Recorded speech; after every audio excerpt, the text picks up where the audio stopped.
평화로운 클라이스 공작 가문에는 어여쁜 외동딸이 있었습니다. 그녀의 이름은 카타리나 클라이스. 부족함 없이 살아온 그녀에게는 한 가지 큰 문제점이 있었는데 성격이 아주 오만하고 버르장머리가 없었다는 것이었죠. 그러던 어느 날 그녀는 돌에 걸려 넘어져 머리를 부딪히게 되고 전생의 기억을 되찾게 됩니다. 자신이 살고 있는 이곳은 포춘 러버라는 게임 속 세상이고 그 세상에서 자신은 악역 캐릭터로 환생하였으며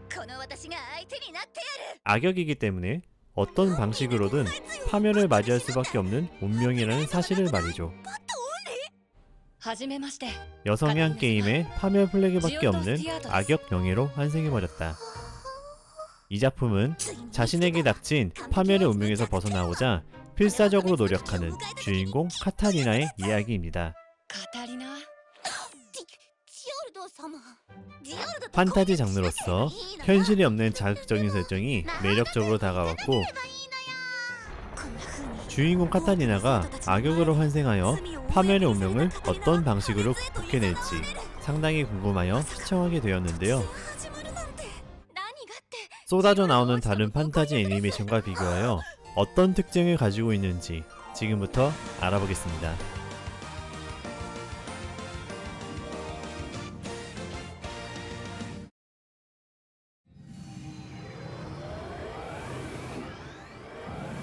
이야기를 읽는다는 것은 가상세계를 통한 간접 체험이고 그 속에서 우리는 많은 인물들과 엮이게 됩니다. 그런데 만일 주위 인물들이 타당한 이유도 없이 이해할 수 없는 행동을 취한다면 우리는 그 이야기에 집중하기 어려워질 것입니다. 극단적인 예로 아무런 매력 하나 없는 주인공을 능력 좋고 성격 좋고 돈도 많은 절세의 미녀들이 좋아한다는 설정을 들 수 있겠네요. 이렇게까지 극단적이지는 않지만 이 애니메이션 역시 비슷한 점이 있습니다. 환생의 기억을 가지고 있는 카타리나는 어린 나이에 비해 성숙한 모습을 보이며 무식하지만 적극적이고 남을 배려할 줄 아는 매력적인 인물로 그려지기 때문에 다른 인물들의 호감을 독차지한다는 설정은 납득이 되고 몰입이 잘 되었습니다.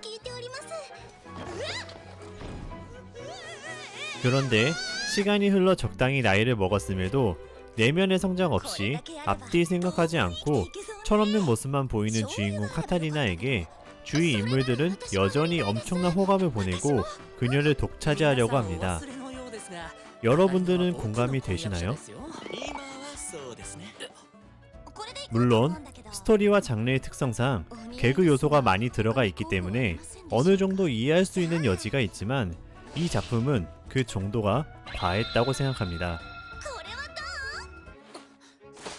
주인공이 시간의 흐름에 따라 내면의 성장을 통해 매력적인 인물로 거듭나도록 하던가 아니면 여전히 철없는 주인공에게 주변 인물들이 가지는 호감의 정도가 점점 떨어지도록 하는 등의 개연성 있는 설정이 추가되었어야 했다고 생각합니다.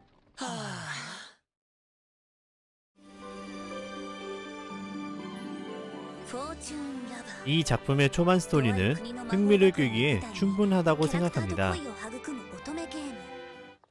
전생의 기억을 가지고 있는 카타리나가 파멸의 운명을 극복하는 과정에서 어떤 위기가 닥칠 것이며 어떤 방법으로 해결할 것인지 궁금증을 유발하기 때문에 저 역시 몰입해서 볼 수 있었습니다.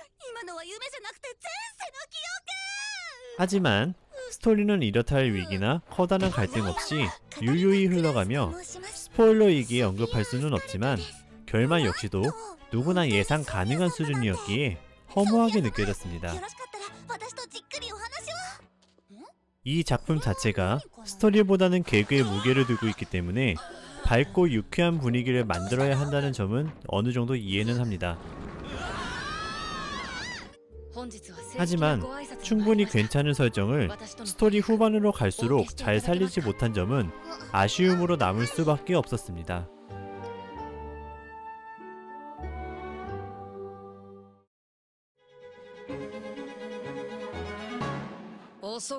스토리에서 반복이라는 요소는 좋게 작용하기 어렵습니다. 이 작품에서 스토리 전개의 주요 패턴은 사교성에 문제가 있는 인물들에게 카타리나가 순수하고 적극적으로 다가가 호감을 사면서 미래에 자신의 적이 될 수 있는 인물들을 미리 아군으로 만들어 머지않아 다가올 파멸의 운명을 회피하는 방식입니다. 이러한 전개 방식이 계속해서 이어지다 보니 스토리의 설정이나 결말을 떠나 가면 갈수록 지루하게만 느껴졌습니다. 개그 역시 마찬가지인데요. 스토리 초반에는 나름 괜찮은 설정과 개성 있는 인물들이 등장해 개그가 나쁘지 않다고 생각했지만 앞서 말씀드린 현실성 없는 인물의 행동 원리에 평면적인 캐릭터가 더해져 후반으로 갈수록 반복되는 개그는 많이 아쉽게 느껴졌습니다.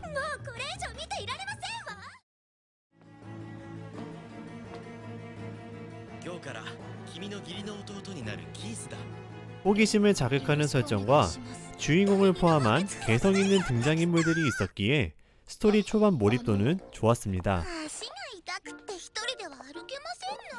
하지만 단순한 스토리 전개와 더불어 무엇보다 인물들의 행동 원리에 현실성이 없어서 가면 갈수록 스토리의 공감은커녕 개그 패턴마저도 단순하고 유치하게 다가왔습니다. 초반에는 오랜만에 괜찮은 판타지 애니메이션을 보게 되나 싶었는데 결국엔 양산형 애니메이션에 머물렀다는 점은 너무나 아쉽게 느껴졌습니다. 그렇기에 스토리에 비중을 두시는 분들에게는 추천드리기 어렵지만 생각 없이 보기에 나쁘지 않다고 생각하기에 무난한 개그물을 찾으시는 분들에게는 권해드릴 수 있을 것 같습니다. 이 작품에 대한 제 평점은 스토리 5점, 오락성 6점, 디자인 5점입니다. 제가 준비한 리뷰는 여기까지이며 저는 다음 리뷰로 다시 찾아뵙겠습니다.